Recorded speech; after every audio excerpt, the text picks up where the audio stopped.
అంతకు మించి వేరేది ఏమీ చేయలేదు. కాబట్టి ఈరన్న గారికి వీరి చెంచు బృందంకి అందరికీ కూడా మా సీతారాముల కళ్యాణ మహోత్సవ సమితి తరఫున, తర్వాత కర్నూలు ప్రజలందరి తరఫున వారికి పూర్వక నమస్కారాలు. ఇంతటి అద్భుతాన్ని సృష్టించి వారు ఎంత నెమ్మదిగా ఉన్నారంటే ఆ నెమ్మదే మనకు ఆదర్శం. ఈరోజు మనం ఇంత పని చేసి ఇంత చెప్పాలనుకుంటాం. వాళ్ళు చాలా రోజులైన కార్యం చేయబట్టి స్థలంలో ప్రాబ్లం వస్తుంది. ఆ స్థలం కోసం ₹1,00,00,000 పెట్టి కొన్నారు. వాళ్ళు కొనుక్కొని వేరే ఊరి నుంచి స్థపతులను తెప్పించి వాళ్ళే అన్నం వండి వాళ్ళకు అకామిడేషన్ ఇచ్చి వీళ్ళే కొంచెం కష్టపడి ఆ గుడిని నిర్మించారు. నిజంగా ఇప్పుడు వాళ్ళకి చప్పట్లు కొట్టాలా లేదా? మనం గట్టి కొట్టండి.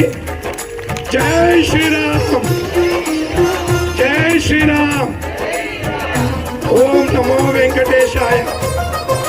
గట్టిగా చెప్పండి అమ్మా, ఓం నమో వెంకటేశాయ. ఈ విషయం